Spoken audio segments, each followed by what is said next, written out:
TS EAMCET notification ఈరోజు release అవుతుంది. So ఈరోజు ఏ టైంకి అండ్ ఆ నోటిఫికేషన్లో ఏముండబోతుంది, కౌన్సిలింగ్ ఎప్పటికల్లా స్టార్ట్ అవుతుంది, అసలు ఈసారి కొత్తగా పెడదామనుకున్న కౌన్సిలింగ్ మోడ్ ఏంటి, అది స్టూడెంట్స్కి ఎలా హెల్ప్ అవుతుంది, దాని నుంచి మీరు ఎలా అడ్వాంటేజ్ తీసుకోవాలి, ఇలా కంప్లీట్గా రౌండ్ ది క్లాక్ ఈసారి టీఎస్ ఎంసెట్ 25ని ఎలా హ్యాండిల్ చేయాలన్న డీటెయిల్ క్లియర్ ఐడియా మీకు ఈ వీడియో సెషన్ నేను అందిస్తాను. This is Sunil. మన ఆర్ఎస్ అకాడమీ ఛానల్ సబ్స్క్రైబ్ చేసుకోవడం మర్చిపోకండి, ఎందుకంటే మీకు ఎంసెట్కి సంబంధించి complete guidance and complete help అనేది మన దగ్గర నుంచి అందుతుంది కాబట్టి. అండ్ అలాగే పర్సనల్ గైడెన్స్ కావాలి, ఫేజ్ 1కి మీ చేతిలో ఒక సీట్ ఉండాలి, మీ ర్యాంక్ కన్నా బెటర్ సీట్ మీ చేతిలో ఉండాలి, అండ్ మీ డౌట్స్కి క్లారిఫై అవ్వాలి అంటే ఖచ్చితంగా పర్సనల్ గైడెన్స్ తీసుకోండి. అండ్ మాకు పే చేయాల్సిన ఫీజు అండ్ దానికి ఒక ఫోన్ నెంబర్, కాంటాక్ట్ అవ్వాల్సిన ఫోన్ నెంబర్ ఇచ్చాము. సో ఎవరైతే పర్సనల్ మెంటర్షిప్కి ఇంట్రెస్ట్ ఉందో వాళ్ళు అప్రోచ్ అవ్వండి. ఓకే, సో ఫస్ట్ ఈరోజైతే మనకి నోటిఫికేషన్ వచ్చేస్తుంది 4 o'clockకి మనకి నోటిఫికేషన్, ఇది మాత్రం క్లియర్. సో ఇక్కడ ఈరోజు మనకైతే నోటిఫికేషన్ వచ్చేస్తుంది క్లియర్గా, ఇక్కడ మనకి ఇచ్చేయడం జరిగింది. శుక్రవారం సాయంత్రం 4 గంటలకి ఇచ్చేస్తున్నారు. సో మనకి వెబ్ ఆప్షన్స్ కూడా అరౌండ్ 4th అని చెప్పుకోవడం మనకి ఇక్కడ క్లియర్గా ఉంది చూడండి. దీన్ని బట్టి జూలై 4వ తేదీ తర్వాతే వెబ్ ఆప్షన్లు ప్రారంభమయ్యే అవకాశం కనిపిస్తుంది. సో ఈ రెండు డీటెయిల్స్ మనం క్లియర్గా ఇస్తారు. అంటే ఈరోజు శుక్రవారం, ఈరోజు 4 o'clockకి మన నోటిఫికేషన్, కౌన్సిలింగ్ మనకి జూలై 4th నుంచి అరౌండ్ స్టార్ట్ అవ్వచ్చు అని. సో నోటిఫికేషన్లో అసలు ఏముంటుంది, అండ్ ఇంకొక ముఖ్యమైన విషయం, మాక్ అన్నది ఈసారి పెడుతున్నారు. జోసాలో సాధారణంగా మాక్ అలాట్మెంట్స్ ఉంటాయి, అలాంటి మాక్ అలాట్మెంట్స్ ఈసారి ఇవ్వడం జరుగుతుందని ఆలోచనలో ఉన్నారు. సో దాని గురించి ఇంకా డీటెయిలింగ్ ఇవ్వలేదు. ఎందుకు అంటే దానికి కారణం, ఉన్న డిపార్ట్మెంట్స్ ఒకరంటే ఒకరికి కాన్ఫ్లిక్ట్స్, ఇబ్బందులు నడుస్తుంది డామినేషన్ చూసుకోవడానికి. సో వాళ్ళు తీసుకొద్దామనుకున్న దాని గురించి ఇప్పుడు అంతగా మాట్లాడతలేదు. సో మాక్ అలాట్మెంట్ అన్నది తీసుకొద్దామని అయితే ఉద్దేశం ఉంది. దాన్ని బట్టి ఏమవుతుందంటే మీకు ముందుగానే తెలిసిపోతుంది, మనం పెట్టుకున్న వెబ్ ఆప్షన్కి ఈ సీట్ వస్తుందా రాదా అనే ఐడియా మనకు వచ్చేస్తుంది. ఒకవేళ మాక్ అలాట్మెంట్ సీట్ రాలేదనుకోండి, మనం కొన్ని చేంజెస్ చేసుకుని పర్ఫెక్ట్గా పెట్టుకోవడానికి అవకాశం ఉంటుంది. కాబట్టి ఆ మాక్ అలాట్మెంట్ అన్నట్టుగానే పెడితే మీకు చాలా హెల్ప్ అవుతుంది. దాన్ని ఎలా హ్యాండిల్ చేసుకోవాలో కూడా మేము గైడెన్స్ ఇస్తాము. సో ఫాలో అవుతూ ఉన్న ఛానల్ చాలా హెల్ప్ అవుతుంది. సో మనకి టోటల్గా చూసుకుంటే జూలై 4th నుంచి అరౌండ్ స్టార్ట్ అవుతుంది. లాస్ట్ టైం కూడా ముందే స్టార్ట్ చేద్దాం అనుకున్నారు, కానీ వారి వల్ల అవ్వలేదు. ఈసారి లాస్ట్ టైము సేమ్ టైమింగ్స్లోనే మనకి సింక్ అవుతున్నాయి. సో ఇది 2024 నోటిఫికేషన్. సో మీకు ఐడియా అసలు ఈసారి రిలీజ్ చేసే నోటిఫికేషన్లు ఏముంటుంది అన్న తెలియాలంటే ఈ నోటిఫికేషన్ మీకు చూపిస్తాను శాంపుల్గా, మీకు క్లియర్ ఐడియా అనేది వస్తుంది. ఇలా మనకి వస్తుంది ఇలాగ నోటిఫికేషన్. సో మనకి last time July 4th start అయింది, ఈసారి కూడా ఇందాక మనం చూసుకుంటే జూలై 4th అని చెప్పి కనిపిస్తుంది కదా. సో లాస్ట్ టైం కూడా జూలై 4th స్టార్ట్ అయింది. సో ఫస్ట్ మనకి ఇలాగా ఏది చూడండి ఇక్కడ క్లియర్గా, online filling of basic information, payment of processing fee, slot booking and for selection of help line centre, day to time to attend for certificate verification. దీనికి సంబంధించి July 4th నుంచి జూలై 12th జరిగింది లాస్ట్ ఇయర్. అంటే సింపుల్గా ఏం లేదు, మనము official వెబ్సైట్లో వెళ్ళి స్టూడెంట్కి సంబంధించిన బేసిక్ డీటెయిల్స్ ఇచ్చి అందులో మనం ఏం చేయాలంటే స్లాట్ బుక్ చేసుకోవాలి. ముఖ్యంగా స్లాట్ బుక్ అంటే పలానా టైంకి పలానా కౌన్సిలింగ్ సెంటర్ ఇది నాకు దగ్గరలో ఉంది, ఈ కౌన్సిలింగ్ సెంటర్కి ఈ టైంకి వస్తానని అపాయింట్మెంట్ తీసుకోవాలి. లైక్ డాక్టర్ దగ్గర అపాయింట్మెంట్ తీసుకున్నట్టుగా మీరు ఏం చేయాలంటే ఏ టైంకి మీకు ఫ్లెక్సిబుల్లో ఆ టైంకి మీరు అపాయింట్మెంట్ తీసుకోవాలి. దాన్ని స్లాట్ బుకింగ్ అంటారు.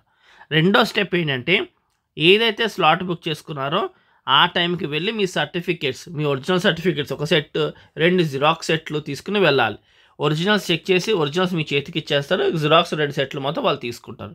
సో మనకి ఈ ఆన్లైన్ బేసిక్ ఇన్ఫర్మేషను, ఈ సర్టిఫికేట్ వెరిఫికేషన్ అండ్ అలాగే వెబ్ ఆప్షన్స్, ఇవి అన్నీ కూడా ప్యారలల్గానే జరుగుతాయి. సో జూలై 4th నుంచి జూలై 12th వరకు లాస్ట్ టైము ఈ online basic filling, processing fee, slot booking జరిగింది. జూలై 6th నుంచి జూలై 13 వరకు ఏమో సర్టిఫికేట్ వెరిఫికేషన్ జరిగింది. అరౌండ్ 8 to 9 days ఉంటుంది ఈ ప్రాసెస్ ఒక్కొక్క దానికి అనమాట. ఫేజ్ 1లో మాత్రం ఇలా ఉంటుంది. సో ప్రాసెసింగ్ ఫీజు ఎంత అని కూడా అడుగుతారు చాలామంది. సో SC/ST క్యాండిడేట్స్కి మాత్రం 600 అండ్ మిగతా క్యాండిడేట్స్కి 200 ఛార్జ్ ఉంటుంది. ఓసీ బీసీస్కి ఏమో 200 రూపీస్ ప్రాసెసింగ్ ఫీజు ఉంటుంది, SC/STస్కి ఏమో 600 రూపీస్ ఉంటుంది. సో సర్టిఫికేట్ వెరిఫికేషన్ చేసుకున్న తర్వాత అక్కడ ఇచ్చే మనకి ఐడి బేస్డ్ ఆన్ మనము ఆన్లైన్లో వెళ్ళి మళ్ళీ అఫీషియల్ వెబ్సైట్లో మనం ఏం చేసుకోవాలంటే ఆ ఐడితో లాగిన్ అయ్యి మనం వెబ్ ఆప్షన్స్ ఇచ్చుకోవచ్చు. దీని డేట్స్ వచ్చి లాస్ట్ టైము July 8 నుంచి July 15. సో ఈసారి కూడా ఇదే డేట్స్లో ఉంటుంది మనకి, July 8 నుంచి July 15. సో కౌన్సిలింగ్ ప్రాసెస్ అన్నది July 4 స్టార్ట్ అవ్వచ్చు, కానీ వెబ్ ఆప్షన్స్ ఇవ్వడం అనేది July 8 నుంచి 15 వరకు ఉండే అవకాశం ఎక్కువగా ఉంది. సో 15 వరకు అయిపోయిన తర్వాత అంటే మనకి అరౌండ్ ఒక 7 to 8 days ఇస్తారు. ఈసారి కూడా లాస్ట్ టైంలానే ఫ్రీజ్ అయిపోతుంది ఆప్షన్స్ ఫ్రీజ్ అయిపోయిన తర్వాత 4 days వెయిట్ చేయాల్సి ఉంటుంది. ఆ 4 days వెయిట్ చేసిన తర్వాత లాస్ట్ టైం ఏం చేశారంటే July 19 ఇవ్వడం జరిగింది అలాట్మెంట్ అంటే సో ఏ కాలేజ్లో ఏ సీట్ వచ్చింది, ఏ బ్రాంచ్ వచ్చింది, ఎంత ఫీజ్ అని ఆ అలాట్మెంట్లో ఉంటుంది. మీరు ఎన్నైనా ఆప్షన్స్ పెట్టుకోండి, కానీ ఒక్క సీట్ మాత్రమే ఇస్తాడు. అర్థమైంది కదా? సో అది మీకు ఓకే అయితే మీరు ఓకే సబ్మిట్ బటన్ ఓకే కొట్టి ఫీజ్ పే చేయాల్సి ఉంటుంది. ఫీజ్ మీ ఓన్ కార్డ్సే వాడండి, బయట కార్డ్స్ వాడకండి. ఎందుకంటే రిఫండ్ రావాలి అంటే మళ్ళీ అదే అకౌంట్కి వస్తుంది. చాలామంది ఈ సేవను అప్రోచ్ అయ్యి ఈ సేవతో పే చేస్తారు. అది చాలా మిస్టేక్. ఎందుకు ఆ మిస్టేక్ అంటే మీకు రిఫండ్ అన్నది ఈ సేవ వాళ్ళకి వస్తుంది, వాళ్ళని మీరు వెళ్ళి అడగలేరు, ఎప్పుడు వచ్చిందో మీకు తెలియదు. ఇది ఆల్ ఆఫ్ సడన్ వస్తుంది. అంటే లైక్ అన్ని కౌన్సిలింగ్స్ అయిపోయిన తర్వాత 3 months పడుతుంది. 45 days to 90 days అప్పుడు మీకు రిటర్న్ వస్తుంది. అది మీకు మెసేజ్ కూడా రాదు, మీరు రెగ్యులర్గా మీ అకౌంట్ చెక్ చేసుకుంటూ ఉండాలి అంతే. సో వాళ్ళకి వచ్చినా సరే ఈ సేవ వాళ్ళు మీకు రిటర్న్ ఇవ్వరు. చాలా ఇష్యూస్ చాలామంది అయ్యింది. సో కాబట్టి మీ ఓన్ కార్డ్స్ వాడుకోవడం చాలా బెస్ట్. సో ఆ తర్వాత మీరు ఆన్లైన్లో రిపోర్టింగ్ చేసిన తర్వాత మీకు ఓకే అనుకుంటే సీటు రిపోర్ట్ చేస్తారు. ఓకే కాదు అనుకోండి, మీరేం చేయాలి? రిపోర్ట్ చేయరు, అంటే అసలు సబ్మిట్ బటన్ క్లిక్ చేయరు, phase 2కి వెళ్ళిపోతారు. సో సెకండ్ ఫేజ్ అంటే ఏంటి, మనకి phase 1 July 23 క్లోజ్ అయింది లాస్ట్ టైం. ఈసారి కూడా ఇంచుమించులో అలానే అవుతుంది. ఒక 3 days గ్యాప్ ఇచ్చి సెకండ్ ఫేజ్ స్టార్ట్ అవుతుంది. ఈసారి కూడా అలానే ఉంటుంది. Same online basic filling, slot booking, ఈ 2 steps మనకు ఉండదు. ఎవరైతే phase 1లో పార్టిసిపేట్ చేశారో అది ఈ రెండిట్లకు ఉండదు. సో ఒక్కొక్క డే ఉంటుంది. అక్కడ మనకి అరౌండ్ 8 days ఉంది, కానీ సెకండ్ ఫేజ్లో స్లాట్ బుకింగ్కి, ప్రాసెస్ ఫీజుకి, సర్టిఫికేట్ వెరిఫికేషన్కి ఒక్కొక్క రోజే ఉంటుంది. సో అంటే ఎవరైతే phase 1లో పార్టిసిపేట్ చేయలేదో కొన్ని కారణాలతో వాళ్ళు phase 2లో పార్టిసిపేట్ చేయొచ్చు. phase 1లో ఆల్రెడీ పార్టిసిపేట్ చేసిన వాళ్ళు ఈ స్టెప్ అక్కర్లేదు, డైరెక్ట్గా 3rd స్టెప్ అయినా ఎక్సైజ్ ఆప్షన్స్కి వెళ్ళిపోయి ఆప్షన్స్ ఇచ్చుకోవాలి. 2 days మాత్రమే ఉంటుంది. అక్కడ మనకి అరౌండ్ 7 to 8 days ఉంటుంది phase 1లో. phase 2లో అంత టైం ఉండదు మనకి. దాని తర్వాత 3 days వెయిట్ చేస్తే అలాట్మెంట్ వస్తుంది. Same process. ఓకే అనుకుంటే పేమెంట్ చేయాలి, ఆన్లైన్లో అవ్వాలి. ఇక్కడ చాలామంది డౌట్, phase 1లో మాకు కాలేజ్ వచ్చింది, ఫీజు పే చేసాం, ఇప్పుడు phase 2లో వేరే కాలేజ్ వచ్చింది, మళ్ళీ దీనికి పే చేయాలా అని డౌట్ వస్తుంది. సో phase 1లో మీరు ఏదైతే 1 lakh pay, for example 1 lakh pay చేశారు, సో ఆ 1 lakh rupees కన్వీనర్ దగ్గర ఉంటుంది. సో phase 2లో 1,20,000 వచ్చింది అనుకోండి. సో phase 1లో ఆల్రెడీ 1 లక్ష పే చేశారు కదా, ఇప్పుడు ఇంకొక 20,000 పే చేస్తే సరిపోతుంది. సో phase 1లో 1 lakh పే చేశారు, phase 2 సీట్కి 1,20,000, ఆ పై 20,000 పే చేస్తే సరిపోతుంది. అలా కాదు, phase 1లో 1 లక్ష పే చేశారు, phase 2లో వచ్చిన సీట్కి ఏమో 50,000 పే చేయాలి. ఆల్రెడీ మీరు ఇంకొక 50,000 ఎక్కువ పే చేశారు కదా, అది మీ అకౌంట్ రిఫండ్ అయిపోతుంది. సో ఏ అకౌంట్తో పే చేశారో అదే అకౌంట్కి రిటర్న్ వస్తుంది. అందుకోసమే మీ ఓన్ కార్డ్స్ వాడమన్నాను. క్లియర్ కదా? సో ఇకపోతే ఫైనల్ ఫేజ్ సేమ్ అదే ప్రాసెస్ రన్ అవుతుంది. ఈ phase 2 phase 3 ఏమో ఫాస్ట్గా అయిపోతుంది. సో phase 2కి phase 3కి లాస్ట్ టైం అరౌండ్ ఒక 6 days గ్యాప్ ఇవ్వడం జరిగింది. సో ఆలోచించుకుని ఫైనల్ ఫేజ్కి వస్తారన్న ఉద్దేశంతో. సో ఫైనల్ ఫేజ్లో మనకి సేమ్ అంత సింపుల్గా ఇక్కడ ఎలాగ 1 day ఇచ్చారు phase 2లో, ఇక్కడ కూడా అలానే 1 day.